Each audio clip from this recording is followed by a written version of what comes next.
Past લાઈફની અંદર જે સૌથી કોમન તકલીફ છે એ છે હાર્ટ ડિઝીઝ. હાર્ટ એટેક જેને હોય એને શું ડાયાબિટીસ હોય જ? જેમને ડાયાબિટીસ હોય ને એમને હાર્ટ ડિઝીઝ આવે ને આવે જ. તો જે વધારે પડતું ગળ્યું ખાતા હોય તો એને ડાયાબિટીસ આવી શકે અથવા તો એને હાર્ટ એટેક આવી શકે એવી કોઈ સંભાવના? ખાલી ગળ્યું ખાવાથી ડાયાબિટીસ આવે એવું 100% સાચું નથી. ડાયાબિટીસ આવવાનું બીજું રીઝન હોય છે. તો ફ્રૂટ્સ ખાવાના લીધે ડાયાબિટીસમાં વધારો થઈ શકે એવું કંઈ? જેટલા બી ડાયાબિટીસના દર્દી છે એને મારી તો ના છે કે જે ગળ્યા ફ્રૂટ છે એ તો ન જ ખાવા જોઈએ. એનાથી શુગર વધે જ અને ફેટ વધે. ફ્રૂટને ઉપવાસમાં લઈ શકાય? ઉપવાસની અંદર તો ફરાળી પણ ન ખવાય. તો વજન ઘટાડવામાં એવી કોઈ ડાયટ કે ઉપવાસની સાથે અથવા તો ઉપવાસ કોઈ નથી કરી શકતા તો એના માટે કઈ તમે ડાયટ સજેસ્ટ કરી શકો? તો ખાલી આટલી જ વસ્તુ કરો અને વજન તમે 15 દિવસમાં જોવો કે ઘટવાનું ચાલુ થઈ જશે. તો અત્યારે પાછો યંગસ્ટરમાં એક અલગ ટ્રેન્ડ છે કે કેફેટેરિયામાં જવું કોફી પીવાની, પણ એ ટોનિક વોટર વાળી હોય. ટોનિક તો ક્યારેય સારું જ નથી. એના તમે કન્ટેન્ટ તમારે જોવો હોય ને તો અંદર સર્ચ કરીને જોઈ લેજો અને એમાં નીચે લખેલું જ હશે ગૂગલ ની અંદર કે ભાઈ આ કેન્સરકારક દ્રવ્ય છે, વધુ પડતા લ્યો તો તમને કેન્સર થઈ શકે. ઇન્ડિયામાં દારૂ પીવો તો બધું થાય છે, બહારના લોકો દારૂ પીવે છે તેને લીવર ઉપર અસર નથી થતી. એ સાચું છે કે ઇન્ડિયનના જીન છે ને એ આલ્કોહોલ માટે નથી બનેલા. થાય શું કે આપણે દારૂ પીએ એટલે લીવર ફેલ થઈ જાય. તો પાન માવા ખાતા હોય તો એને ક્યારે અટકી જવું જોઈએ કે જેથી કેન્સરથી બચી શકાય? હવે તમારા મોઢાની અંદર આ 3 આંગળી ન જાય એટલે પછી સમજી લેવાનું કે હવે આપણો ધી એન્ડ આવી ગયો. હવે જે લોકો સિગારેટ પીતા હોય તો એને આઈ થિંક હાર્ટ એટેકનો પ્રોબ્લેમ વધારે આવી શકે, રાઈટ? તો એ લોકોને ક્યારે છોડવું જોઈએ? છેલ્લે એટેક આવી જાય ને ત્યાં સુધી એને કાંઈ ખબર જ ન હોય કે આપણે શું કરીએ છીએ. તો એવા કોઈ રિપોર્ટ અથવા તો એવી કોઈ ટ્રીટમેન્ટ યંગ એજમાં જ તે ખ્યાલ આવી જાય કે ભાઈ ચાલો તમે ડાયાબિટીસ તરફ જઈ રહ્યા છો અથવા તો તમને હાર્ટ એટેક આવી શકે? હું તમને પર્સનલી ઓપિનિયન આપીશ ને રિપોર્ટ કર્યા પછી જો બ્લોકેજ આવે છે તો એને પણ હું રિવર્સ કરી આપીશ તમને. નમસ્કાર મિત્રો, સ્વાગત છે આજના એપિસોડમાં. આજે આપણે વાત કરવી છે હાર્ટ એટેક, ડાયાબિટીસ, ડાયટ, વ્યસન અને વેઇટ લોસની. ત્યારે આપણે ઇન્વાઇટ કર્યા છે સરલ હાર્ટ સેન્ટરથી ડૉક્ટર જયેશ કાત્રોડિયાને કે જેમણે પોતાની આગવી ટ્રીટમેન્ટથી હજારો દર્દીઓને હૃદયરોગના જટિલ ઓપરેશન જેવા કે સ્ટેન્ટ અને બાયપાસ તેના વગર હજારો દર્દીઓને ટ્રીટ કર્યા છે. તો ચાલો આજે આપણે વાત કરીએ ડૉક્ટર જયેશભાઈ સાથે. સર, તમે પ્રિવેન્ટિવ કાર્ડિયોલોજીસ્ટ છો, તો પ્રિવેન્ટિવ કાર્ડિયોલોજીસ્ટ એટલે શું એના વિશે થોડું સમજાવો. જનરલી જોઈએ ને તો 3 પ્રકારના ડોક્ટર હોય. એક સર્જરી કરતા હોય એટલે કે બાયપાસ, બીજા એવા ડોક્ટર હોય કે જે સ્ટેન્ટ મૂકતા હોય અને ત્રીજા એવા કે જે પ્રિવેન્શન કરતા હોય એટલે કે દવા, મોડર્ન સાયન્સની ટ્રીટમેન્ટ, પછી યોગા, એક્સરસાઇઝ, આ બધાથી તમારા હાર્ટ ડિઝીઝને રિવર્સ કરી શકાય. એટલે જે પ્રિવેન્શન મતલબ કે તમારા હાર્ટ ડિઝીઝને રોકવું, અથવા તો કોઈને ઓપરેશન નથી કરવું તો એના માટે શું કરવું, અથવા તો એવું કે કોઈને ફેમિલીમાં હિસ્ટ્રી છે કે ભાઈ મને હાર્ટ ડિઝીઝ આવેલા છે, મારા ફેમિલીમાં એટેક આવેલા છે, તો એને રોકવા કઈ રીતે. તો આજે જે યંગ એજની અંદર જે બ્લોકેજ આવે છે 40 વર્ષે, 35 વર્ષે, અને ફાસ્ટ લાઈફની અંદર જે સૌથી કોમન તકલીફ છે એ છે હાર્ટ ડિઝીઝ. તો આ તકલીફને અમે રોકીએ, કેવી રીતે રિવર્સ કરી શકીએ, એટલે કે પ્રિવેન્શન. બરાબર. તો આ હાર્ટ ડિસીઝનું પ્રિવેન્શન એટલે કે તેની અંદર તમે કીધું અલગ અલગ પ્રકારની ટ્રીટમેન્ટ આવે છે, તો એક બે ટ્રીટમેન્ટ વિશે જરા માહિતી આપો. સૌથી ફેમસ ટ્રીટમેન્ટ અત્યારની અને સૌથી રિઝલ્ટવાળી ટ્રીટમેન્ટ એટલે કે EECP ટ્રીટમેન્ટ. આ ટ્રીટમેન્ટ US FDA એપ્રુવ એટલે અમેરિકાની સારવાર છે અને આનાથી નેચરલ બાયપાસ થતું હોય. આ નેચરલ બાયપાસ એટલે એવું કે તમારી હૃદયની અંદર જે નળીઓ છે એને જ ખોલવી. બરાબર. પણ નવી નળીઓ, જૂની નહીં. તો આ નળીને ખોલવા માટે EECP ટ્રીટમેન્ટ હોય. આની અંદર કોઈ ચીરફાડ ન હોય અને એકદમ સારી ટ્રીટમેન્ટ હોય કે જેની અંદર તમે કોઈ પણ પ્રકારની સાઈડ ઇફેક્ટ નથી, અથવા તો ટ્રીટમેન્ટ પછી કોઈ એની એવી ઇફેક્ટ નથી કે જેનાથી તમને નુકસાન થાય. બીજી ટ્રીટમેન્ટ હોય ડિટોક્સ ટ્રીટમેન્ટ. આ ડિટોક્સ ટ્રીટમેન્ટની અંદર અમે શું કરીએ કે જેમને કોલેસ્ટ્રોલ વધુ છે, જેમને શુગર વધુ છે, જેમની વ્યસન વધુ છે, સિગરેટ સ્મોકિંગ છે, આ બધાની અંદર છે ને કોલેસ્ટ્રોલ અને ક્લોટિંગ ફેક્ટર ખૂબ હાઈ હોય. તો ડિટોક્સ ટ્રીટમેન્ટથી અમે કોલેસ્ટ્રોલ ડાઉન કરીએ, શુગર ડાઉન કરીએ અને જે હાર્ટના બ્લોકેજ હોય એને રિવર્સ કરીએ. ત્રીજી ટ્રીટમેન્ટ હોય છે ડાયટ અને એની સાથે એક્સરસાઇઝ. હવે ડાયટ એટલે એની અંદર એમાં એવો ડાયટ સેટ કરીએ કે 0 ઓઇલ ડાયટ, જેનાથી તમારું ઓલમોસ્ટ બ્લોકેજ રિવર્સ થઈ શકે. અને એક્સરસાઇઝ અને એવી અમે આપીએ, એક્સરસાઇઝ છે, ફિઝિયો છે, તો એનાથી શું થાય કે તમારી જે શરીરની અંદર ઓવર સ્ટ્રેસ છે, તમે ઊંઘ ઓછી લ્યો છો, તો એને તમે મેનેજ કરી શકો. આ બધું કોમ્બિનેશન કરી અને દવા સાથે અમે ટ્રીટમેન્ટ કરીએ એટલે એનાથી તમારો જે હાર્ટ ડિઝીઝ છે એ રિવર્સ થઈ શકે અને ઓપરેશનની જરૂર ન પડે. બરાબર. હવે તમે કીધું કે નેચરલ બાયપાસ આપણે કરવાનું છે, તો બાયપાસ અને નેચરલ બાયપાસ વચ્ચે શું ડિફરન્સ કહી શકાય? નેચરલ બાયપાસ અને બાયપાસ એટલે જે ઓપરેશન કરે ને એની અંદર તમારી હાથ પગની નળીઓ હોય. એ હાથ પગની અંદર જે સારી નળીઓ હોય ને એ ઓપરેશનની અંદર મૂકે. એટલે કે આપણે જે એક સીધો રસ્તો અહીંથી પનવેલથી આપણે વીઆઈપી સર્કલ જઈએ તો વીઆઈપી સર્કલ બ્લોક છે, તો આપણે પનવેલથી જવું હોય વીઆઈપી સર્કલ તો આપણે બાયપાસ લઈએ. એવી જ રીતે જે જૂની નળી છે ત્યાં જ હોય, પણ શરીરની બીજી નળીઓ કાપી અને એક કટકો મોટી નળીમાં અને એક કટકો બીજી નાની નળીમાં આવી રીતે જોડી અને બાયપાસ કરતા હોય. હવે એની અંદર 3 કે 4 નળી મૂકી શકે મેક્સિમમ. અને જે નેચરલ બાયપાસ છે એની અંદર કેવું હોય કે તમારી ઓલરેડી ભગવાને 3 નળી હૃદયની અંદર આપેલી છે, એક ડાબી બાજુ, એક જમણી બાજુ ને એક વચ્ચેના ભાગમાં. આ નળીઓ બંધ થઈ જાય ને તો ભગવાને સિસ્ટમ ગોઠવેલી છે કે ભાઈ ડાબી બાજુની નળી બંધ થઈ તો જમણી બાજુથી ઓટોમેટિક રસ્તો ખુલ્લી અને ડાબી બાજુને લોહી આપે. આવી રીતે ત્રણેય નળી એકાબીજાને કોલેટરલ સર્ક્યુલેશન આપી શકે. તો આ સિસ્ટમને વધુ ઓપન અમે કરીએ ECP ટ્રીટમેન્ટથી. એને નેચરલ બાયપાસ કહેવાય કે જેની અંદર અમારે બહારથી નળી નથી મૂકવાની, તમારી ઓલરેડી અંદર નળીઓ છે એને જ ઓપન કરવાની છે. તો એના માટે તમારે અમને કોન્ટેક્ટ કરવો પડે સરળ હાર્ટ સેન્ટરનો. અમારી જે ECP ટ્રીટમેન્ટ છે એ નેચરલ બાયપાસની ટ્રીટમેન્ટ છે. એની અંદર અમે ઓપરેશન વગર 20 દિવસ માટે ટોટલ 38 કલાકની સારવાર આપીએ અને ટોટલ તમારું નેચરલ બાયપાસ ઓપન કરીએ. હવે સર તમે ઓપરેશનથી આ નળી કાપકૂપ કરવાની આપણે વાત કરી, તો પછી એમાં અને સ્ટેન્ટ મૂકવામાં ડિફરન્સ શું? કારણ કે સ્ટેન્ટમાં તો આપણે સાંભળ્યું છે કે નળી મૂકવી ના પડે એમ, તો કયા કેસની અંદર સ્ટેન્ટ મૂકી શકાય અને કયા કેસમાં બાયપાસ જરૂરી હોય છે? તો જનરલી કેવું હોય કે જ્યારે એટેક આવે, એટેક ચાલુ હોય ત્યારે ઓલમોસ્ટ ઓલવેઝ સ્ટેન્ટ મૂકવાનો હોય. બરાબર. કેમ કે જે નળી 100% બંધ થઈ ગઈ છે એને તાત્કાલિક ખોલવી પડે. જો એ ન ખોલે તો હૃદયનો પાવર ઘટી જાય, હૃદય વીક થઈ જાય. એટલે જેમને એક જ નળી બંધ છે અને અથવા તો મેક્સિમમ 2 નળી બંધ છે તો એની અંદર ઓલમોસ્ટ ઓપ્શન હોય સ્ટેન્ટનો. અને એ પણ ક્યારે કે જ્યારે એટેક ચાલુ છે. પણ જ્યારે 1, 2 કે 3 નળી વધુ બંધ છે અથવા તો 4 નળી બંધ છે તો એની અંદર સ્ટેન્ટ 4 કે 5 મુકાતા નથી. તો એની અંદર ઓલવેઝ બાયપાસ ઓપરેશન હોય. અને જો તમારે ઓપરેશન ન કરવું હોય તો અમારી જે ECP ટ્રીટમેન્ટ છે એ બેસ્ટ છે કે જેનાથી નેચરલ બાયપાસ થઈ શકે. એટલે જેમને પણ સ્ટેન્ટ મૂકવાનો છે એને ઓન ધ સ્પોટ, એટલે કે જ્યારે એટેક આવે છે ને ત્યારે જ મૂકવાનો હોય છે. અને 3, 4 કે 5 નળી બંધ છે તો એની અંદર હંમેશા બાયપાસ જરૂરી હોય છે. હવે આપણે નેચરલ બાયપાસની ફરીવાર વાત કરીએ તો નેચરલ બાયપાસમાં તમે 2-3 વસ્તુ ઇન્ક્લુડ કરેલી, કે ડાયટની વાત કરેલી, પછી શુગરની વાત કરેલી. તો એક કોમન ક્વેશ્ચન દર્શક મિત્રોનો એવો પણ હોય છે કે હાર્ટ એટેક જેને હોય એને શું ડાયાબિટીસ હોય જ? એ વસ્તુ એક મિથ ચાલે છે માર્કેટમાં, તો એના વિશે થોડું જણાવો. ઓલમોસ્ટ અમારા પેશન્ટ હોય ને એની અંદર ડાયાબિટીસ 80% ની અંદર ડાયાબિટીસ હોય. બરાબર. કેમ કે ડાયાબિટીસ છે ને લાંબા સમય સુધી રહે ને, એટલે આ હૃદય છે, પછી કિડની છે, પછી શરીરની નસો છે, પછી આંખની નસો છે, એને સૂકવી નાખે. એટલે જેમને ડાયાબિટીસ હોય ને એમને ફર્સ્ટ કે પ્રાયોરિટી કે એને હાર્ટ ડિઝીઝ આવે ને આવે જ. એટલે અમારા પાસે ઓલમોસ્ટ 80% એવા પેશન્ટ હોય કે જેને ડાયાબિટીસ હોય અને પછી હાર્ટની તકલીફ આવી હોય. એનું મેઇન રીઝન એ છે કે જ્યારે તમારે શુગર શરીરની અંદર આવે ને, એટલે શુગર જે લોહીની નસોમાં હાઈ જાય એટલે ઇન્સ્યુલિન રેઝિસ્ટન્સ થાય અને એના કારણે તમારી નળીઓ સુકાય, હૃદયની નળીઓ, પછી કિડનીની નળીઓ, કે શરીરની અંદર જેટલી બી લોહીની નળી છે એ સુકાય. એટલે સુકાવાના કારણે શું થાય કે જે રસ્તો આટલો મોટો હોય એ ધીમે ધીમે સાંકડો થઈ જાય અને એના કારણે ડિફ્યુઝ ડિઝીઝ થાય. અને આ ડિફ્યુઝ ડિઝીઝ એટલે કે હૃદયની નળી સુકાઈ જવી, અને એટલે એના કારણે હૃદયની તકલીફ એને વધે.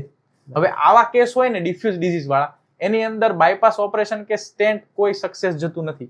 એની અંદર તમારે લાઇફસ્ટાઇલ ચેન્જ, અમારી ECP ટ્રીટમેન્ટ, આયુર્વેદિક દવા, એક્સરસાઇઝ, આનાથી જ તમારી ટ્રીટમેન્ટ થતી હોય છે. એટલે આવા કેસની અંદર ફરજિયાત તમારે ECP ટ્રીટમેન્ટ અથવા તો નેચરલ વેથી ટ્રીટમેન્ટ જ કરવી પડે. બરાબર. બહુ ઓછા કેસ હોય કે એની અંદર ડિફ્યુઝ ડિઝીઝની અંદર તમે ઓપરેશન કરાવો ને સક્સેસ જાય. હવે તમે કીધું કે ઇન્સ્યુલિન વધે એના લીધે આ નસો સુકાવાનો પ્રોબ્લેમ થાય છે, બરાબર? તો જે વધારે પડતું ગળ્યું ખાતા હોય તો એને ડાયાબિટીસ આવી શકે અથવા તો એને હાર્ટ એટેક આવી શકે એવી કોઈ સંભાવના? એ કેવું છે કે ગળ્યું ખાવાથી તો આવતું જ હોય, પણ એની સિવાય બીજા ઘણા બધા એવા રીઝન છે કે ડાયાબિટીસ આવે. ખાલી ગળ્યું ખાવાથી ડાયાબિટીસ આવે એવું 100% સાચું નથી. ડાયાબિટીસ આવવાનું બીજું રીઝન હોય છે વારંવાર ખાવું. એટલે કે આપણે દિવસમાં 3 વખત જમવાનું એની જગ્યાએ 6 અને 8 વખત 2-2 કલાકે ખાવાનું ચાલુ રહે તો સૌથી પહેલું રીઝન ડાયાબિટીસનું એ જ હોય કે વારંવાર ખાવ તો શું થાય, ઇન્સ્યુલિન રિલીઝ થાય. ઇન્સ્યુલિન રિલીઝ થાય એટલે તમારું જે શુગર છે એ પાછું યુટિલાઇઝ થાય. હવે કોન્સ્ટન્ટ તમે જમ્યા કરો એટલે ઇન્સ્યુલિન છે ને એ રેઝિસ્ટ થઈ જાય, એટલે એ ઇફેક્ટ જ ન કરી શકે ગ્લુકોઝ ઉપર.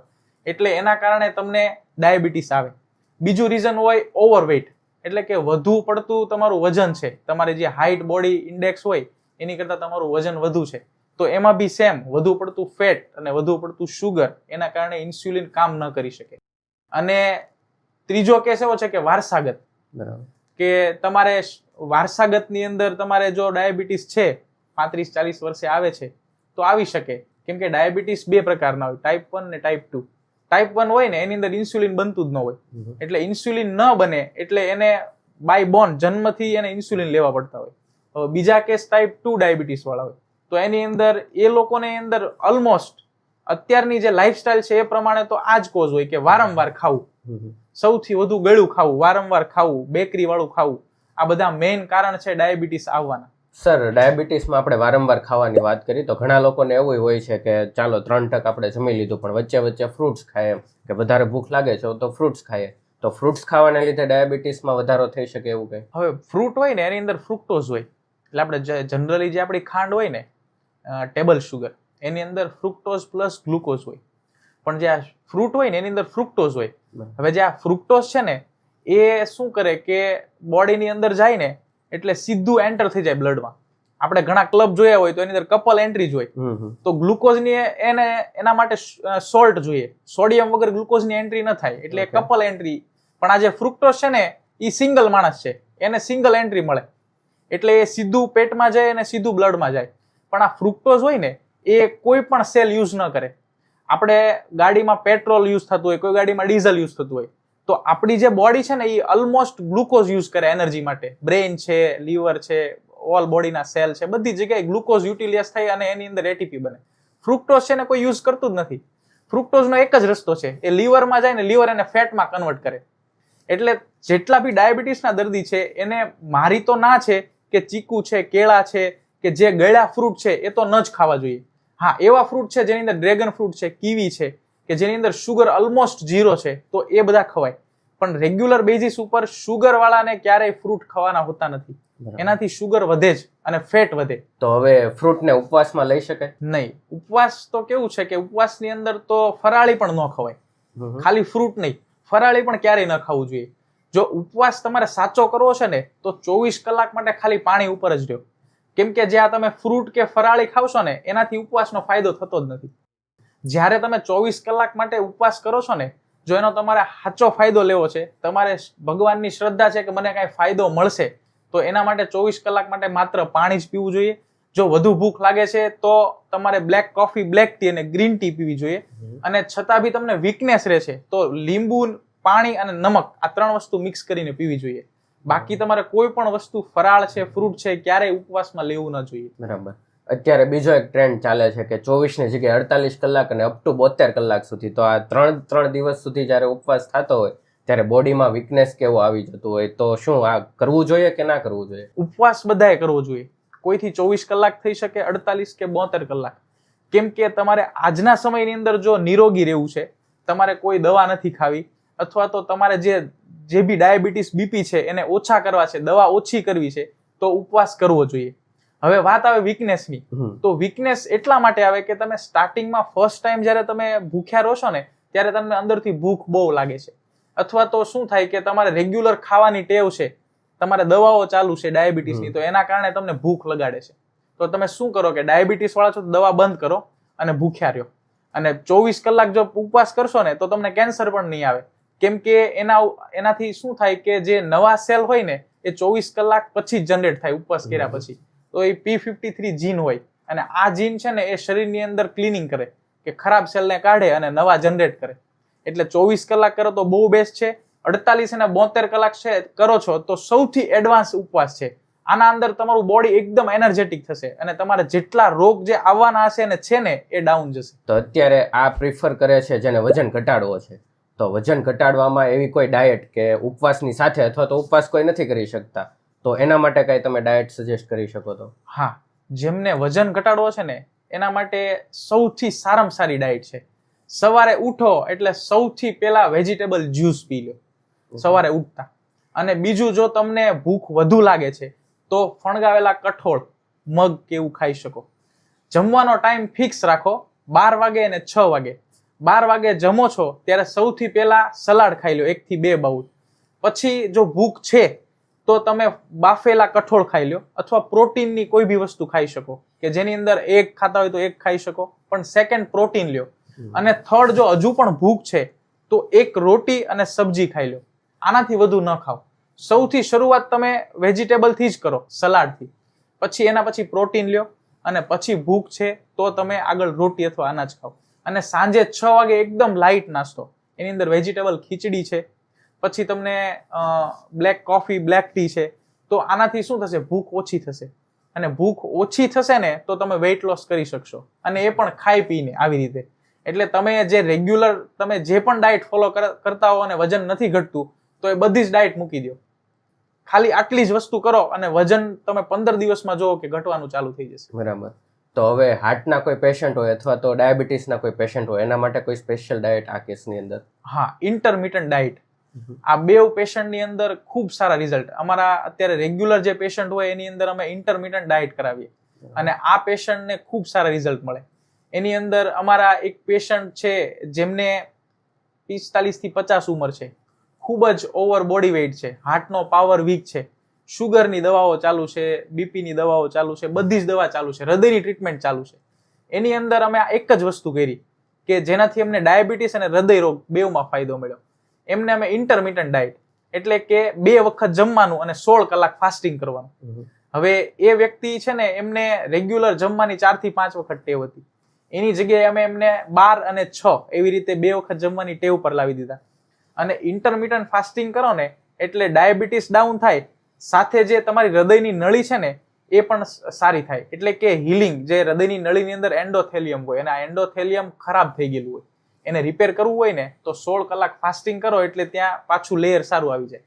તો ઇન્ટરમિટન્ટ ફાસ્ટિંગ કરો, એની અંદર 12 વાગે ને 6 વાગે જમો, અને જે રીતે ડાયટની અંદર તમે જે જમો છો એ રીતે, કે સૌથી પહેલા સલાડ અથવા તો વેજીટેબલ્સ ખાઈ લો, પછી સૂપ પીઓ, પ્રોટીન ખાઓ, આ જ રીતે કરવાનું છે. અને સાંજે લાઇટ નાસ્તો કરવાનો, 2 ટાઈમ જમો એટલે તમારું શુગર, ડાયાબિટીસ અને હાર્ટનો ડિઝીઝ, આ ત્રણેય વસ્તુ ઓકે થશે. જ્યારે આપણે આ ડાયટની વાત કરી કે 12 વાગે અને 6 વાગે ખાવાનું, પણ આજકાલ યંગસ્ટરમાં ફાસ્ટ ફૂડનું એક વધારે પડતો ક્રેઝ છે કે ચાલો ભાઈ બપોરે જમી લીધું, હવે સાંજે જમવાનું છે, પણ 4-5 વાગે એટલે તરત બહાર જવાનું, પીઝા બર્ગર ખાવાના.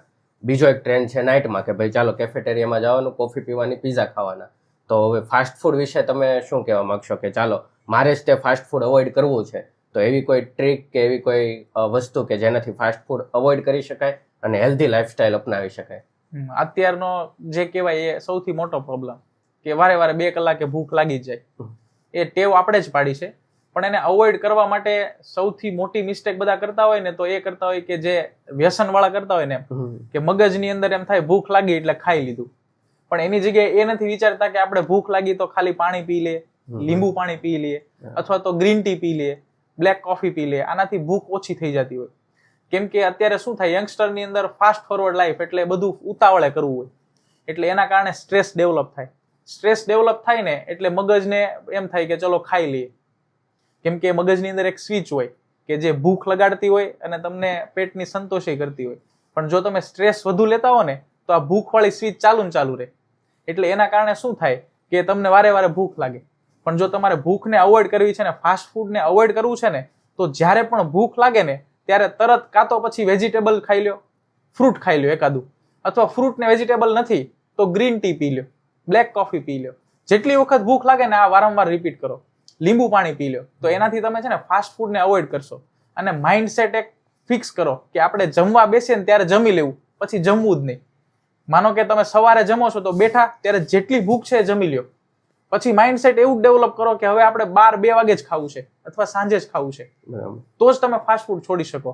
અને સ્ટ્રેસ વાળી લાઈફ છે તો એને થોડીક હેન્ડલ કરો એ રીતે કે યોગા કરો, મેડિટેશન કરો, થોડું માઇન્ડને શાંત કરો, તમને મજા આવે એ વસ્તુ કરો, તમારો માઇન્ડને ડાયવર્ટ કરો. એટલે તમે ફાસ્ટ ફૂડ તરફ નહીં જાઓ. તમને ભૂખ લાગે છે, મ્યુઝિક સાંભળવા મળો, તો માઇન્ડને અલ્ટરનેટલી તમે છે ને શિફ્ટ કરો બીજી તરફ. એટલે તમને ફાસ્ટ ફૂડની તલબ ઓછી થઈ જશે અને ભૂખ પણ વારંવાર લાગતી ઓછી થઈ જશે. બરાબર. હવે તમે બ્લેક કોફીની વાત કરી, તો અત્યારે પાછો યંગસ્ટરમાં એક અલગ ટ્રેન્ડ છે કે કેફેટેરિયામાં જવું, કોફી પીવાની, પણ એ ટોનિક વોટર વાળી હોય, એસ્પ્રેસો. તો શું એ લેવી જોઈએ અથવા તો કેટલી માત્રામાં લેવી જોઈએ? ટોનિક તો ક્યારેય સારું જ નથી. ટોનિકની અંદર તમે કન્ટેન્ટ જોશો ને અને પછી તમે ગૂગલમાં સર્ચ કરશો એટલે એ કન્ટેન્ટ તમને કેન્સર તરફ લઈ જતા હોય. શું વાત છે. અને એની અંદર જે બી એનર્જી એડ કરેલી હોય એ આર્ટિફિશિયલ હોય. એટલે આ એનર્જી બી કેવું છે કે આપણું નેચરલ બોડી છે એ ગ્લુકોઝ માટે બનેલું છે, ગ્લુકોઝ એનર્જી માટે. હવે તમે શું કરો છો, બ્લેક કોફી પીવો છો. બ્લેક કોફી ખૂબ સારી છે, એની અંદર કેફીન હોય છે, પણ એ છે ને તમારું અમૃત સમાન કામ કરે. એટલે બોડીની અંદર રિપેરિંગ કરે, તમારા બોડીની અંદર જે બી ડેમેજ થતું હોય એને રોકે, તમારી ભૂખને નોર્મલ કરે. તો કોફી ઓલવેઝ સારી છે.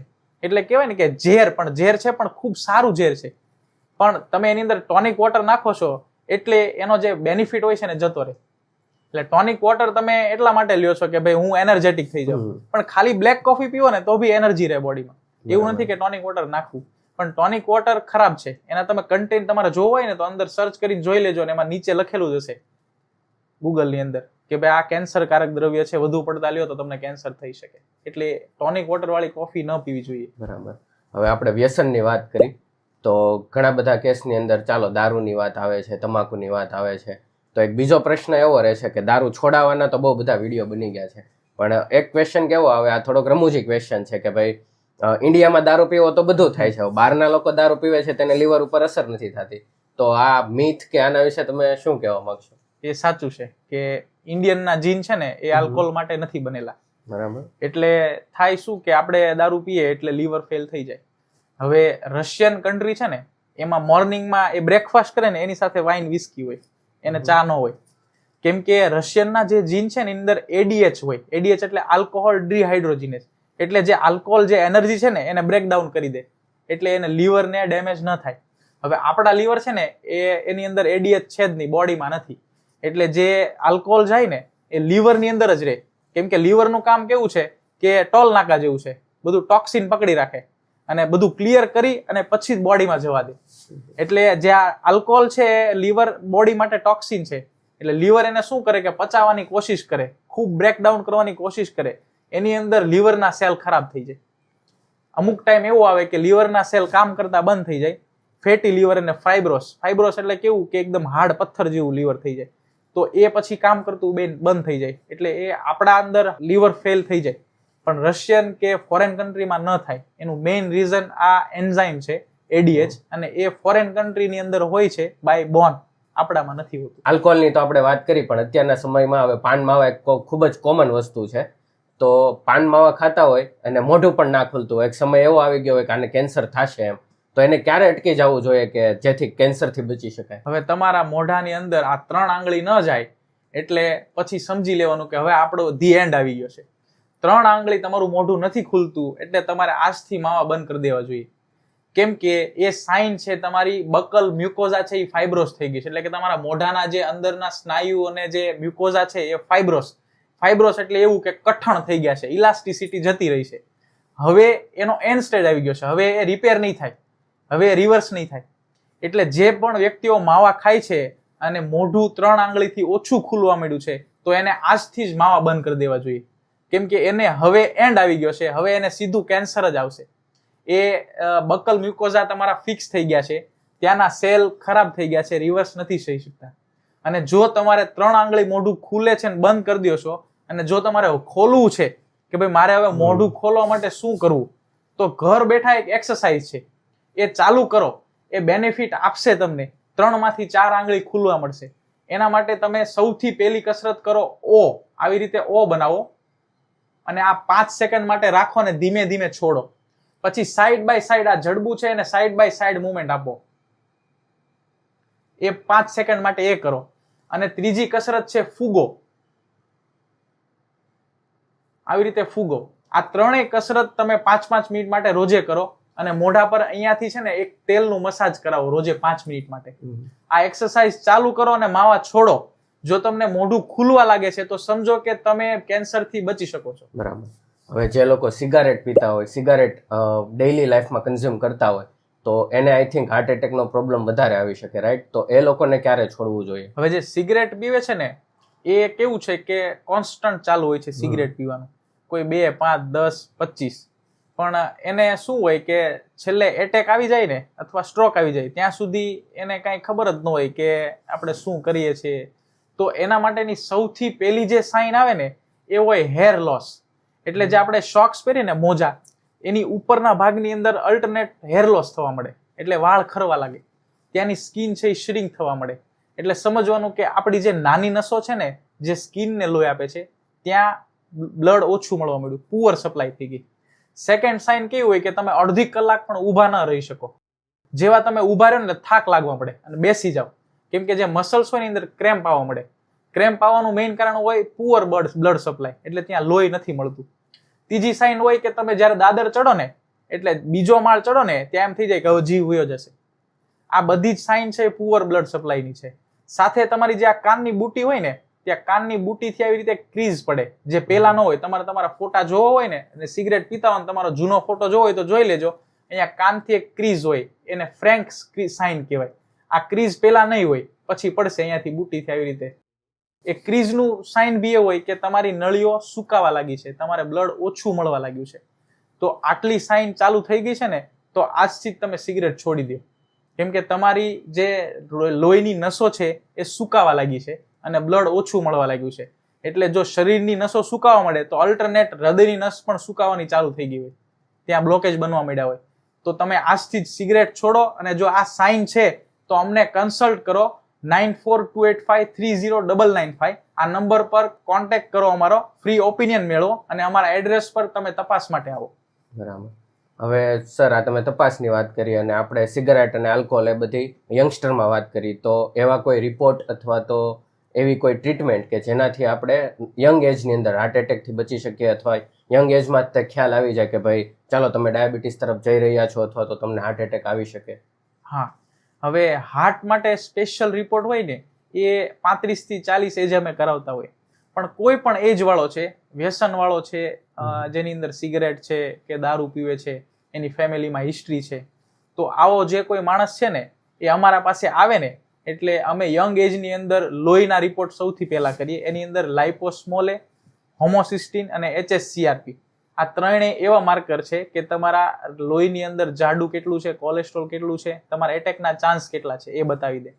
સેકન્ડ અમે રિપોર્ટ કરતા હોઈએ TMT, stress echo, stress test કહેવાય.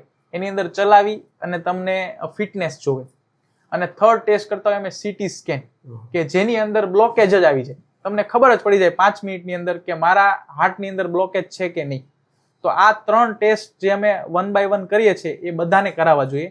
જો તમે પણ સિગરેટ પીવો છો, આલ્કોહોલ ડ્રિંકર છો, તમારી ફેમિલીમાં હિસ્ટ્રી છે, અને જો અમને કન્સલ્ટ કરવા માંગો છો અને તમે જોવા માંગો છો કે ફ્યુચરમાં મને બ્લોકેજ આવશે કે નહીં, તો એના માટે અમને કોન્ટેક્ટ કરો 9428530995. મારું નામ ડોક્ટર જયેશ છે. હું તમને પર્સનલી ઓપિનિયન આપીશ કે તમારે શું કરવું જોઈએ, રિપોર્ટ કરવા જોઈએ કે નહીં, અને રિપોર્ટ કર્યા પછી જો બ્લોકેજ આવે છે તો એને પણ હું રિવર્સ કરી આપીશ તમને. હવે સર, દર્શક મિત્રો માટે કાંઈ સલાહ કે હાર્ટ એટેક અને ડાયાબિટીસ માટે? જે વ્યક્તિઓને ડર છે કે હાર્ટ એટેક આવશે કે ડાયાબિટીસ આવશે કે નહીં, તો એના માટે તમે હંમેશા માટે એક વર્ષે એક રિપોર્ટ કરાવતા રહ્યો, કે જેને બોડી પ્રોફાઇલ કહેવાય. આ બોડી પ્રોફાઇલની અંદર ઇન્સ્યુલિન રેઝિસ્ટન્સ છે કે નહીં એ ખબર પડે, શુગરનું 3 મહિનાની એવરેજ છે કે નહીં કેટલી ખબર પડે, લિપિડ પ્રોફાઇલ ખબર પડે. આ બધું વર્ષે એક વખત કરાવો ને, તો એના કારણે તમને ખબર પડી શકે કે હું કયા જગ્યાએ ઊભો છું આજે. કે એક વખત તમને ડાયાબિટીસ આવી ગયું અને દવા ચાલુ થઈ ગઈ ને પછી રિવર્સ કરવું બહુ મુશ્કેલ છે, પણ તમને શરૂઆત થઈ ગઈ છે એ જાણવા માટે તમારે રિપોર્ટ જ કરવો પડે. તો ડાયાબિટીસ માટે તમારે આ બધા રિપોર્ટ્સ, 3 મહિનાની એવરેજ છે, લિપિડ પ્રોફાઇલ છે, એ કરો. અને જો હાર્ટ માટે તમારે જોવું છે તો તમારી ઉંમર 40 હોય તો મેં કીધા એ રિપોર્ટ, CT સ્કેન છે, બ્લડ રિપોર્ટ છે, અથવા તો અર્લી સ્ટેજની અંદર કન્સલ્ટ કરો અમને, અને અમે તમને ગાઈડ કરી શકીએ કે તમને હાર્ટ ડિઝીઝથી બચાવી શકીએ. તમારે ફેમિલી હિસ્ટ્રી છે તો તમારે એટેકની હિસ્ટ્રી 40 વર્ષે તમારે બધાને એટેક આવી ગયા છે, ડેથ થઈ ગઈ છે, તો એવા વ્યક્તિઓ છે તો એને અમે ગાઈડ કરી શકીએ કે ભાઈ તમે આ જે હાર્ટ ડિઝીઝ છે ને રિવર્સ કરી શકો છો. જો કોઈ વ્યક્તિ આ રિપોર્ટ કરવા માંગે છે અને એ એવું વિચારે છે કે મારે ફિટનેસ ટેસ્ટ અને બ્લડ રિપોર્ટ્સ જોવા છે, તો એની અંદર મારું કન્સલ્ટેશન ફ્રી ઓફ કોસ્ટ રહેશે, મારી ગાઈડન્સ ફ્રી ઓફ કોસ્ટ રહેશે, અમારી તરફથી મળતા ડાયટ પણ ફ્રી ઓફ કોસ્ટ રહેશે. એટલે જે વ્યક્તિ આ રિપોર્ટ્સ કરાવવા ઈચ્છે છે એ કોન્ટેક્ટ કરે અને અમારો ઓપિનિયન અને અમારું કન્સલ્ટિંગ ફ્રી કરાવે. ખૂબ ખૂબ આભાર આ એપિસોડને છેલ્લે સુધી જોવા માટે. આ એપિસોડથી હું ઘણું બધું શીખ્યો. આઈ હોપ કે તમને પણ જટિલ રોગો જેવા કે ડાયાબિટીસ, હાર્ટ એટેક, કેન્સર વિશે ઘણું જાણવા મળ્યું છે. હવે તમને લોકોને કંઈ પણ ડાઉટ હોય, પ્રશ્ન હોય, તમે કોમેન્ટ સેક્શનમાં જરૂરથી પૂછી શકો છો. અને આવા જ લાઈફ સેવિંગ વિડીયો જોવા માટે અમને સબસ્ક્રાઇબ કરો અને મળીએ નવા ગેસ્ટ સાથે નવા એપિસોડમાં. Thank you.